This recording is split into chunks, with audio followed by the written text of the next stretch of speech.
You're listening to Skeptoid. I'm Brian Dunning from Skeptoid.com. Student questions: the Mozart effect, quantum theory, and AIDS. Once again, a giant round of thanks to the students who have sent in this week's questions. If you're a student and are wondering about some pseudoscience or other skeptical question you've heard, send it in and I'll answer it in a future episode. Just come to Skeptoid.com and click on Answering Student Questions. Let's get started today with Jerome from the Philippines. Hey Brian, this is Jerome Clemente from Manila, Philippines. I want to hear your take on the Mozart effect. Can music really affect the intelligence of an individual? Like they say that rock music can make you dumber and classical music can make you more intelligent. Like me, I listen to heavy metal, but I don't feel stupid. Thank you. I'm glad you asked. It just so happens that my wife, Lisa, was one of the test administrators when this research was originally conducted in the early 1990s at UC Irvine by Dr. Gordon Shaw, a physicist, and Dr. Francis Rauscher, an experimental psychologist. The idea was to test whether young children's spatial temporal IQ scores could be improved by listening to various types of music. Although they had some promising preliminary results from a particular Mozart piece, which made immediate worldwide headlines, the full study eventually showed no significant result. I once spent half an hour with Gordon Shaw in his office, batting a crumpled-up ball of paper back and forth and discussing his theories on dark matter. I asked him straight out what the research showed so far, and he said something like, basically, bupkis. Even though, strictly speaking, that violated the blinding on a couple of levels, but I think by then they were just about done with it and had zilch. Nevertheless, as you probably know, the headline, "Mozart Makes You Smarter," was such a great one that whole industries exist around it, more than 15 years after it was conclusively falsified, selling Mozart CDs to pregnant mothers and claims that music therapy cures all sorts of diseases, and everything else a snake oil salesman can invent. In short, the testing found the claim to be pure pseudoscience. The most significant effect of buying a Mozart CD in hopes of making your child smarter is to transfer a sum of money from your pocket into that of a company exploiting sensationalism. Hello, my name is John and I go to Westchester Community College in New York. I often hear the terms quantum physics and quantum theory used by people pushing pseudoscience. Can you give me a brief introduction to what quantum is and why it is so useful to bad science? Thanks. This is a great question. It is so tiring to hear peddlers of supernatural nonsense supporting their claims by citing quantum physics. The word quantum refers to the smallest discrete unit possible.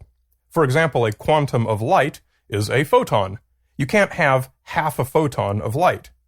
Max Planck discovered around 1900 that energy is always transmitted and absorbed in discrete units, which are called quanta. Quantum theory is the study of matter and physics at a very small subatomic scale. Classical physics deals with the large-scale world, where I drop a rock and it lands on my foot, or a planet orbits the sun and is held in place by gravity.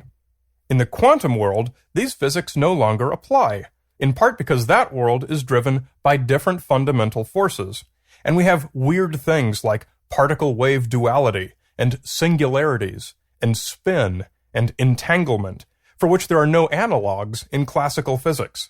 Our brains evolved in a different world, so it's really hard for us to wrap our heads around quantum theory. Thus, it's the perfect reference to support a meaningless pseudoscience. Nobody understands it. Nobody's qualified to falsify its relevance to the claim. Everybody's impressed by the term. When Rhonda Byrne wrote The Secret and claimed that quantum physics explains how you can wish for things and they'll magically appear, she didn't know anything more about quantum physics than the average person on the street. She's just a smart enough marketer to know that when people hear the term, they're impressed. Ask a theoretical physicist who has read her chapter on quantum theory. Not a single word of it makes any sense. It's just childish technobabble to impress the masses. Real quantum theory has no conceivable relevance to paranormal claims like The Secret or What the Bleep Do We Know? Thus, its frequent employ is almost always without any scientific meaning. Hi, I'm Bailey from William Smith College, and I'd like to know if there is legitimate science behind using an alkaline diet to treat GERD. GERD, basically gastric reflux disease, is a chronic condition where stomach acids come up into your esophagus, causing heartburn discomfort and also tissue damage. When this happens a lot, your esophageal sphincter can be damaged, which makes the situation even worse. An effective symptomatic treatment is to take an antacid, like Tums, which quickly neutralizes the acids in the esophagus and eases the discomfort. Effective long-term treatments include drugs that block acid production, changes to your sleeping position like elevating the head, and weight loss. What doesn't work so well is making your diet more alkaline, i.e. less acidic. According to a number of studies, eating less acidic foods and even consuming antacids stimulates additional acid production in the stomach to digest it. Now, that's okay, your stomach is designed to hold highly acidic contents, but it means your reflux is probably going to continue. Most research does not support an alkaline diet to treat GERD. Your best bet is to eat a lower-calorie diet to help you lose weight, watch your sleeping position, treat the symptoms with antacids only as needed, and if it continues, consider drugs to reduce acid production and give your esophageal sphincter a chance to heal. Hello, Brian. I am Javier from FSU at Tallahassee, Florida. I read online that there is no scientific evidence showing the relationship between HIV and AIDS. I would like to know, what do you think about this and the HIV conspiracy theory? Thanks. First of all, it's important to understand that the fact that AIDS is caused by the HIV virus is thoroughly established and is beyond any reasonable medical question. The best article I've seen that explains how we know this is by the U.S. Department of Health and Human Services and is reprinted on Dr. Stephen Barrett's excellent Quackwatch website. The article also goes through many of the specific claims made by the people who doubt the relationship and explains the facts behind each question. The medical questions are raised and answered, and also a few of the crazy conspiracy questions are outlined. For example, AZT and other antiretroviral drugs, not HIV, cause AIDS. You know, the whole thing where American Big Pharma conspires to spread death and disease throughout the world in order to maximize profits. Well, that's goofy, of course, but you can banter the goofiness back and forth all day long. Whereas this article describes clinical trials that have proven AIDS is not caused by AZT or any other drugs. The scientific evidence showing that HIV causes AIDS is vast. There's a link to the article titled "The Evidence That HIV Causes AIDS" in the online transcript for this episode. Hi, Brian. This is Kevin Detterman from Toronto, Ontario, Canada.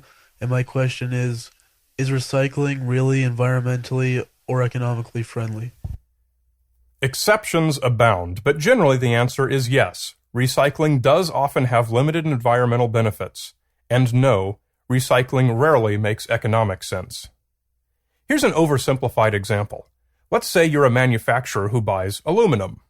You can buy it from the mining company who finds it profitable to employ miners to dig it out of the ground, refine it, and sell it to you. Or you can buy it from the recycler at a similar price. Is it profitable for the recycler to employ drivers to go around collecting recycle bins and selling it to your factory?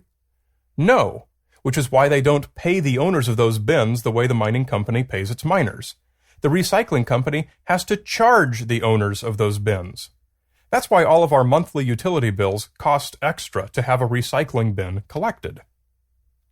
Aluminum is also a great example because it's the most recyclable of materials. It can be recycled over and over again forever, and it is the only recyclable material that pays for itself.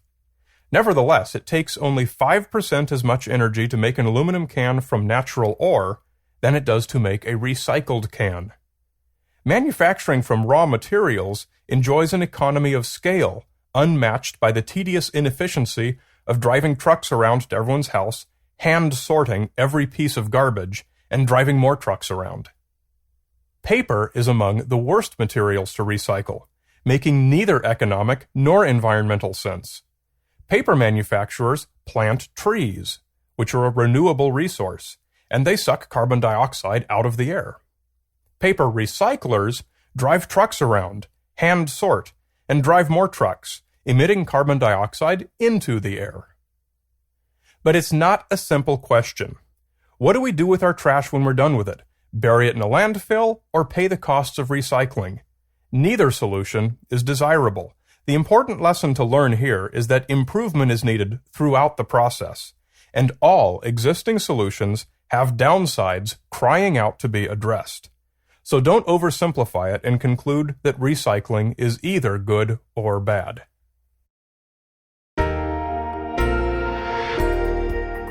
Get the Skeptoid book. It's perfect bathroom reading, and it's a great gift for someone who doesn't listen to podcasts. Just search Amazon.com for Skeptoid and get the Skeptoid books, Volume 1 and Volume 2. The first 50 and second 50 podcast episodes adapted for print. Or get a personalized autographed copy from the Skeptoid.com website. You're listening to Skeptoid.